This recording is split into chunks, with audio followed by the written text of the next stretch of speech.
किनभने बिहान खाएको अब 4 बजेसम्म भनेको ढिलै नै हो।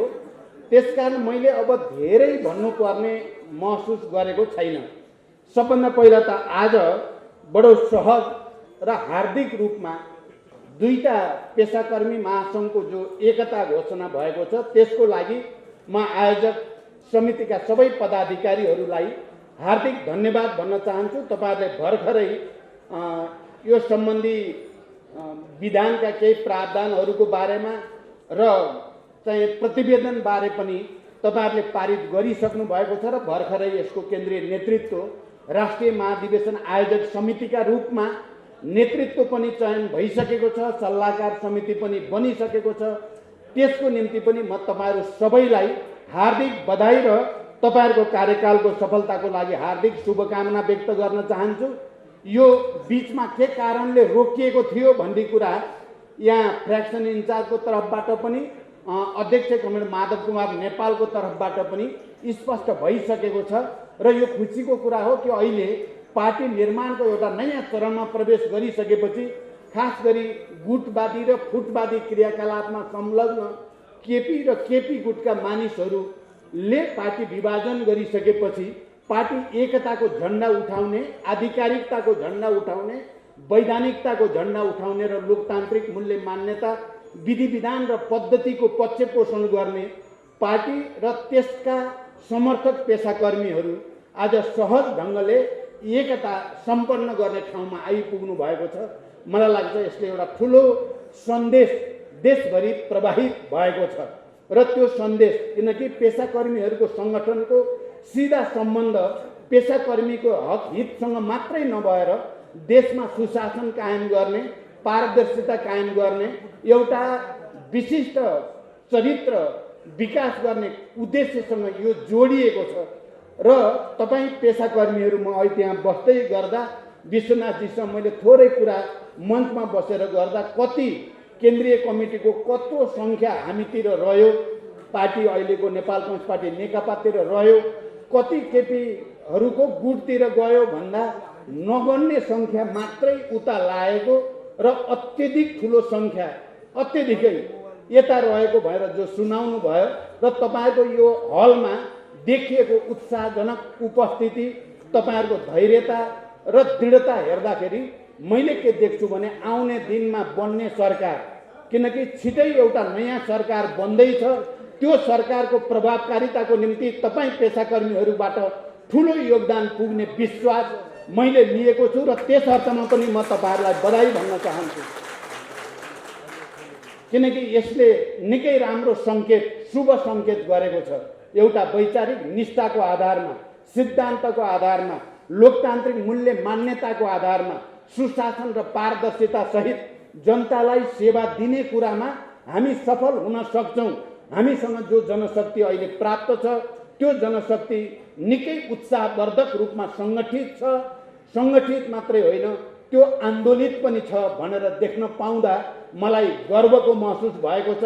यस अर्थमा पनि म तपाईहरुलाई बधाई भन्न चाहन्छु र नयाँ नेतृत्वले समयमै राष्ट्रिय महाधिवेशन गरेर एउटा नयाँ नीति, सिद्धान्त र प्रतिबद्धता सहित, नयाँ संरचना सहित हामीले जे भनेका छौँ समाजवाद उन्मुख जनताको जनवाद हुँदै समाजवादको रणनीतिक लक्ष्य हासिल गर्ने, हामीले निजी, सार्वजनिक र सहकारी क्षेत्रको समन्वयको माध्यमबाट नेपाल राष्ट्रलाई र नेपाली जनतालाई समृद्धिको दिशातिर लैजाने जे परिकल्पना हामीले गरेका हौँ त्यो परिकल्पना साकार पार्नको निम्ति तपाईहरुको योगदान, तपाईहरुको क्षमता, तपाईहरुको अनुभव धेरै ठुलो योगदानको आधार बन्छ भन्ने मैले विश्वास लिएको छु। म अहिले धेरै लामो भन्न पर्ने र भन्न सक्ने स्थितिमा रहिन। कमरेडले यो बुझिसक्नु भएको छ। हामीले निकै ठुलो लक्ष्य लिएर, निकै धेरै सपना बोकेर यो देशमा अब राजनीतिक स्थायित्व चाहिन्छ, यो देशमा अब आर्थिक विकास र समृद्धिको यात्रा चाहिन्छ, यो देशमा सामाजिक न्याय सहित समाजवादको आधार निर्माणको एउटा महान ऐतिहासिक प्रक्रिया आवश्यक छ भन्ने महसुस गरेर नै हामीले त्यसका निम्ति दुईटा फरक फरक धारको पृष्ठभूमिबाट आएका ठुला कम्युनिस्ट धारहरूलाई एकताबद्ध गरेर मात्रै राजनीतिक स्थायित्वको सुनिश्चितता गर्न सकिन्छ। आर्थिक विकास, सामाजिक न्याय, नेपालका मजदुर किसानदेखि सबै उत्पीडित वर्ग, जाति, क्षेत्र, लिङ्ग, समुदाय सबैको निम्ति आर्थिक समृद्धिको एउटा नयाँ युगतिर, सबैलाई समानता र आत्मसम्मानको एउटा नयाँ युगतिर डोर्याउन सकिन्छ, डोर्याउन पर्छ भन्ने मान्यता अनुसार नै हामीले पार्टी एकता र वाम गठबन्धन र पार्टी एकताको प्रस्ताव राखेका थियौँ। कमरेडहरू र मित्रहरू, तपाईँहरूलाई सम्झना छ, तपाईँहरू यसमा प्रष्टै हुनुहुन्छ भन्ने मैले विश्वास गर्दछु। त्यो सपना देखेर मैले तात्कालीन एउटा पार्टीको एउटा धाराको नेताको हैसियतले, एउटा धाराको अध्यक्षको हैसियतले मैले अर्को पार्टीको अध्यक्षसँग वाम गठबन्धनको प्रस्ताव लिएर गएँ। पार्टी एकताको सङ्कल्प गरौँ, निर्वाचनको लगत्तै पछि पार्टी एकता गरौँ। त्यसो भयो भने नेपालका श्रमजीवी र उत्पीडित जनसमुदायहरू, सबै वर्ग, तह तबकाका नेपाली जनताहरू नेपाल राष्ट्रको स्वाधीनता र नेपालको भौगोलिक अखण्डतालाई माया गर्ने सम्पूर्ण देशभक्त नेपालीहरूमा एउटा खुसीको सञ्चार हुनेछ, एउटा नयाँ आत्मविश्वास पैदा हुनेछ भनेर प्रस्ताव राखेको थिएँ। र साँच्चै नै जे सपना देखिएको थियो, नेपाली जनताले, नेपालको कम्युनिस्ट आन्दोलनमा सक्रिय हजारौं र लाखौं नेता कार्यकर्ताहरूले यसलाई अनुमोदन गर्यो, समर्थन गर्यो ऊर्जाको साथ। यो सपना ठिक छ, यो नेपाल राष्ट्रको हितमा छ, नेपाली श्रमजीवी जनताको हितमा छ भनेर निर्वाचनमा अत्यधिक बहुमतले हाम्रो प्रस्तावलाई अनुमोदन गर्यो। यो हामी सबैलाई थाहा भएकै कुरा हो। यो कुरा कतिपयले उठाउँछन् कि कहीँ हामीले विचारमा या राजनीतिमा या हामीले सङ्गठन र विधि विधानमा अलि हतारोमा गऱ्यौँ कि त्यसो भएर पो अहिले समस्या परेको हो कि भनेर पनि कतिपयले भन्ने गर्दछन्। कमरेडहरू र मित्रहरू, म बडो गम्भीरताको साथ र जिम्मेवारीको साथ तपाईँहरूको यो ऐतिहासिक एकता भेला या एकता घोषणा कार्यक्रमका उपस्थित साथीहरूलाई भन्न चाहन्छु, कुरा त्यस्तो होइन। हामीले सोचे सम्झेर, किनकि हामी अब शान्तिपूर्ण र प्रतिस्पर्धाको राजनीति मार्फत, बहुदलीय प्रतिस्पर्धाको राजनीति मार्फत समाजवादको उद्देश्यतिर अगाडि बढ्ने भन्नेमा हाम्रो समान सोचाइ भयो। त्यो पार्टी एकताको प्रस्ताव राख्दाको दिन भएको मात्रै होइन, तत्कालीन नेकपा एमालेको 9औं महाधिवेशनको प्रतिवेदनले र तत्कालीन माओवादी केन्द्रको एकता अधिवेशनको प्रतिवेदनले अब हामी जाने बाटो भनेको शान्तिपूर्ण र प्रतिस्पर्धा मार्फत, स्वतन्त्र न्यायपालिकालाई सम्मान गर्दै अनि लोकप्रिय मत हासिल गर्दै सत्ताको नेतृत्व ग्रहण गर्ने र जनताको सेवा गर्दै अगाडि जाने हो भन्ने कुरामा दुईटै पार्टीका पछिल्ला अधिवेशनहरू, महाधिवेशनहरूले एउटै लाइन पारित गरेको ऐतिहासिक तथ्यप्रति म सबै कमरेडहरूको ध्यानाकर्षण मात्रै गराउन चाहन्छु अहिले। र अनि हामीले त्यसो गर्दै गर्दा जति बेला नेपालमा 12 बुँदे समझदारी, विस्तृत शान्ति सम्झौता अनि संविधान सभाको निर्वाचन, संविधान सभाका दुईवटा निर्वाचन मार्फत भएका लामा छलफल बहसहरू, ती वैचारिक प्रकृतिका, सैद्धान्तिक प्रकृतिका, राजनीतिक प्रकृतिका, साङ्गठनिक र विधि विधानसँग सम्बन्धित बहसका पृष्ठभूमिमा नै वाम गठबन्धन र पार्टी एकताको आधार तयार भएको हो। यो रातारात भएको हो कि 2-4 दिनमै हतारमा भएको हो कि भनेर बुझियो भने त्यो ऐतिहासिक तथ्यसँग मेल खाँदैन, त्यो ऐतिहासिक सच्चाइसँग मेल खाँदैन।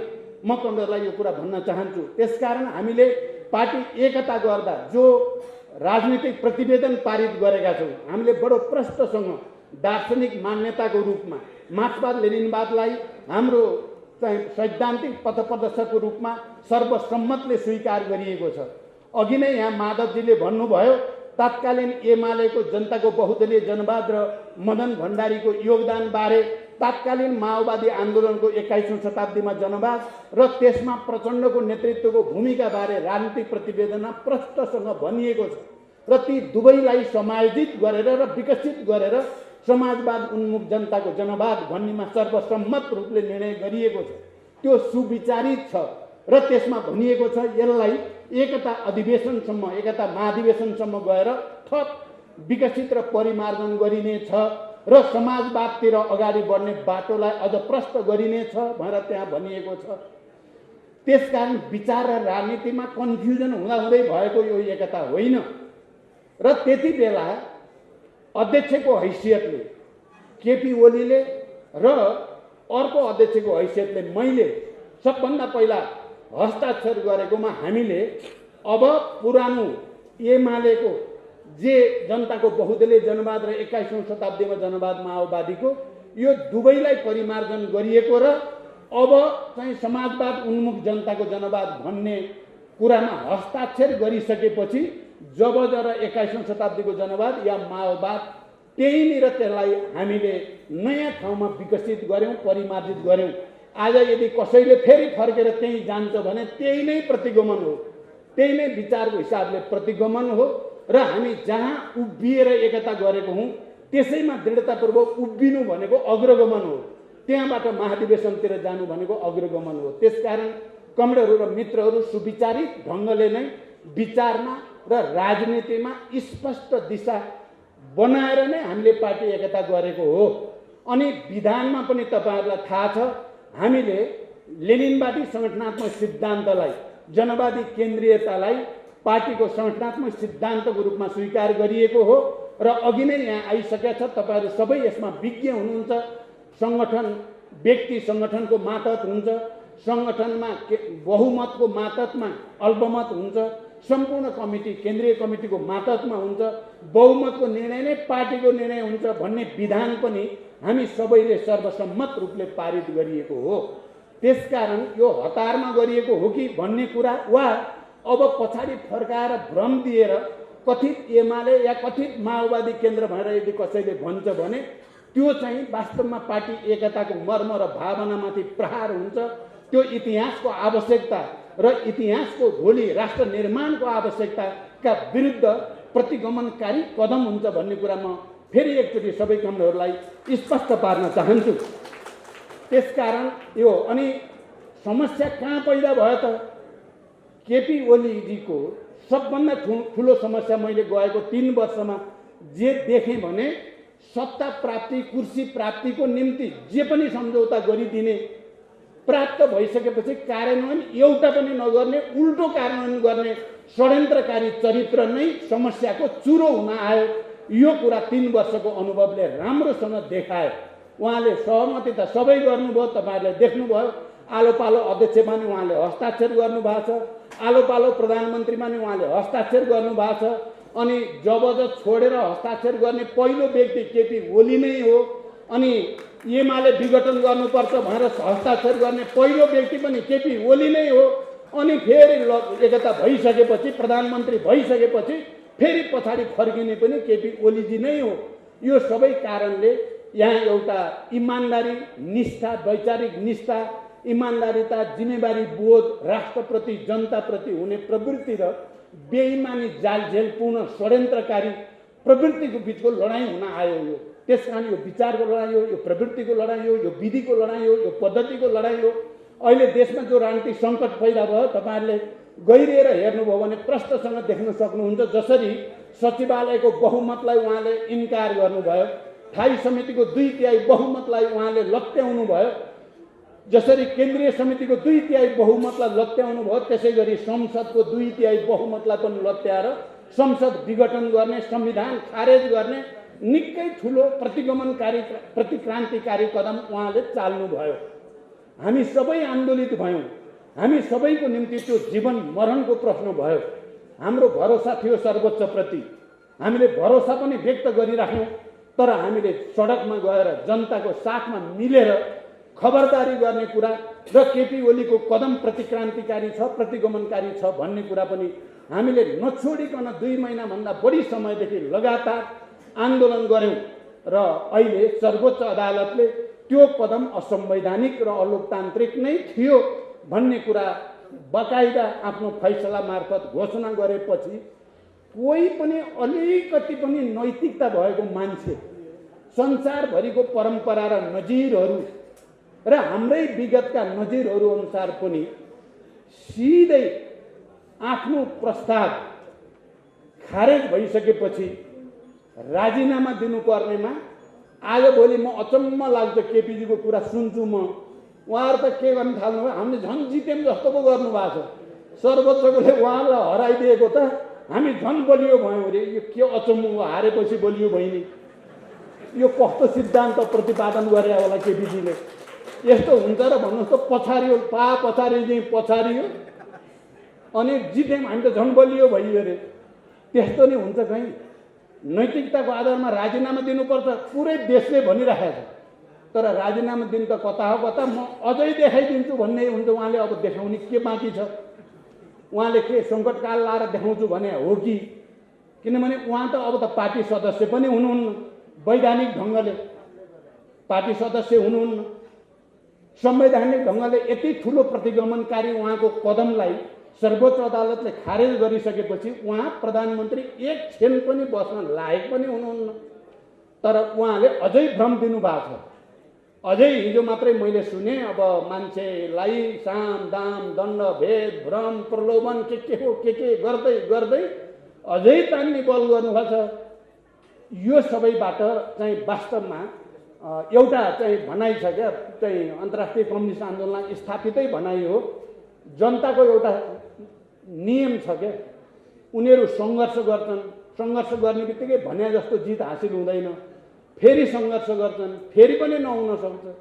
त्यति बेलासम्म सङ्घर्ष गरिराख्छन् जबसम्म सम्पूर्ण रूपले जनताको जित हुँदैन, तबसम्म जनताको नियम हो सङ्घर्ष गरिराख्नु। प्रतिक्रियावादीहरूले गडबडी मचाउँछन्, बेइमानी गर्छन्, सफल हुँदैनन्, फेरि बेइमानी गर्छन्, षड्यन्त्र गर्छन्, सफल हुँदैनन्। जबसम्म पुरै पतन हुँदैन तिनीहरूले गडबड गर्न छोड्दैनन्। यही भनाइअनुसार नै केपी ओलीजी सम्पूर्ण रूपले आफ्नो पतन नहुँदासम्म बेइमानी र गडबड गर्न नछोड्ने पात्रको रूपमा, एउटा प्रतिक्रियावादी पात्रको रूपमा उहाँ उभिएको देखिन्छ। उहाँहरूले त भन्नुभएको थियो हामीले त सेटिङ गरिसकेका छौँ, भइहाल्छ, अब त सर्वोच्चले त हाम्रै अनुसार गर्छ। देशभरि हामी तपाईँहरूले सुन्नुभएको छ नि, देशभरि अभियान चलाउनु भयो र मान्छेलाई ओहो केपी ओलीले त ठुलो सेटिङ गरेको छ, त्यसो भएपछि यतापट्टि प्रचण्ड माधवतिर लागियो भने त बर्बाद भइन्छ। सेटिङ भइसकेको छ भने त उतै लाग्ने भनेर धेरै मान्छे त्यो सेटिङको भ्रममा लागेको थियो। अब बिस्तारै फर्किँदै हुनुहुन्छ साथीहरू। म भन्छु आउनुहोस्, अब अर्को सेटिङ पनि भत्किँदैछ, निर्वाचन आयोगवाला सेटिङ हेर्नु होला। मैले त्यत्तिकै भनेको होइन कमरेडहरू, मैले त्यत्तिकै भनेको होइन, मैले बुझेर भन्दैछु। केही समयभित्रै निर्वाचन आयोगले उहाँलाई यो पार्टी उहाँको आधिकारिक हुन सम्भव होइन, आधिकारिक पार्टी बहुमतवाला पार्टी नै हो र सूर्य चिन्ह र नाम उहाँहरूकै हो भन्ने फैसला हुन्छ। यसमा एक इन्च पनि शङ्का गर्नु पर्दैन। म यो कुरा पुरै विश्वासको साथ भन्न सक्छु। तपाईँहरू यसमा कहीँ कतै दुविधामा पर्न जरुरी छैन। र सूर्य उतै हुन्छ भन ठानेर उतै लाग्नु भएको छ साथीहरू। केही भ्रममा भने छिटै बिउजिनुहोस्।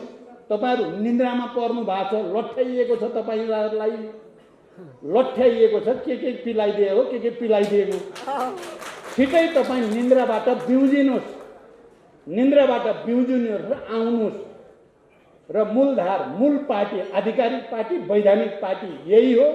यही हुन्छ। कसैले यसलाई यताउता गर्न सक्ने सम्भावना नै छैन। मैले भनेको थिएँ सर्वोच्चले फैसला जनताको पक्षमा संविधान अनुसार नै गर्छ, अर्को हुनै सक्दैन भनेर मैले तपाईँहरूले सुन्नुभएको छ। मैले सार्वजनिक मञ्चहरूबाट भन्ने गर्थेँ। मैले कुनै सेटिङ गरेर भने त होइन। मैले संविधान, लोकतान्त्रिक मूल्य मान्यता तर जनभावनालाई बुझेर भनेको कुरा थियो र त्यही भयो। अहिले पनि संविधान आयोगसँगका पटक पटकका हाम्रा छलफलहरू, जनभावना र दल सम्बन्धी ऐनको व्यवस्था अनुसार म भन्छु पार्टीको मान्यता हामीले पाइ नै सक्यौँ, सूर्य हामीले पाइ नै सक्यौँ। अब खालि घोषणा हुन मात्र बाँकी हो भन्ने मलाई लाग्छ। त्यसकारण कोही दुविधामा पर्न जरुरी छैन। उहाँले अब तल परे पनि कहीँ माथि परे पनि कहीँ भन्ने छ नि हाम्रो नेपाली उखान। केपीजी त्यस्तो रहेछ क्या, तल परे पनि मै माथि छु जस्तो, नाङ्गै भइसक्यो, कपडा लगाएको छु भन्नुभएको छ, हिँड्नु भएको छ। अब के भन्ने? मैले त त्यही दिन उहाँलाई, मैले त्यो सर्वोच्चको फैसला हुने दिन नै भनेको थिएँ, तपाईँ अझै पनि तपाईँ तुरुन्तै आज रातभरिमा राजीनामा दिनुभयो भने तपाईँलाई नेपाली जनताले फेरि ठिकै जे भए पनि दिनभरि जे गरे भयो भने बेलुका त ठिकै आयो भन्ठान्छन्, नेपाली जनताले फेरि छुट दिन्छन् भनेको थिएँ मैले। तर मैले भनेपछि त उहाँले उल्टो गरिहाल्नुहुन्छ। यो बडो विचित्र। उहाँको एकमात्र मिसन हामीलाई सिद्ध्याउने मात्रै भएको देखाउनुहुन्छ। उहाँले किन त्यसो गर्नुहुन्छ? त्यसकारण कमरेडहरू, यसमा हामी दुविधामा पर्न जरुरी छैन। अब हाम्रो देशमा अहिले नैतिकताको खडेरी परेको देखियो। यत्रो संविधानमाथि घात भयो, संसद विघटन भयो, असंवैधानिक भनेर देशव्यापी आन्दोलन भयो, सर्वोच्चले फैसला गर्यो, नैतिकताको आधारमा एक रौँ पनि आफ्नो तर्फबाट केही पनि प्रदर्शन गर्नु नपर्ने, अझ उल्टै चाहिँ धम्की, अझ उल्टै अहङ्कार प्रदर्शन गर्नुले पुरै ध्वस्त नभएसम्म केपीजी को बुद्धि पलाउने देखिएन। त्यसकारण तपाईँ हामी एकताबद्ध भएर मैले देख्छु कि केही समयभित्रै राजनीतिक दलहरू र संसद जो अधिवेशन हुँदैछ त्यसबाट एउटा नयाँ प्रक्रियाको सुरुवात हुनेछ, एउटा नयाँ सरकार गठनको प्रक्रियाको सुरुवात हुनेछ। यो प्रवृत्तिलाई अन्तिम रूपमा विदाई गर्ने चाहिँ प्रक्रिया सुरु हुनेछ। यस्तो बेलामा तपाईँहरूको यो एकता घोषणा कार्यक्रम भएको छ, निकै भव्यताको साथ, निकै ठुलो उत्साहको साथ, निकै ठुलो धैर्यता र अनुशासनको साथ राष्ट्रप्रति, विचारप्रति, सिद्धान्तप्रति र जनताप्रति एउटा गहिरो निष्ठा र जिम्मेवारी बोधको साथ यो एकता भएको मैले महसुस गरेको छु। तपाईहरुको काँधमा निकै ठुलो जिम्मेवारी छ। साँच्चै नेपाली जनतामा अलिकति फ्रस्ट्रेसन जस्तो पनि देखा पर्छ। अब के हो अब कम्युनिस्टको एकता भएपछि त धेरै राम्रो दिन आउलान्, धेरै विकास समृद्धि होला, धेरै न्याय पाइएला, आत्मसम्मान होला भन्ने ठानेका जनताहरूमा के हो अब यो पनि भएन भने जस्तो परेको छ।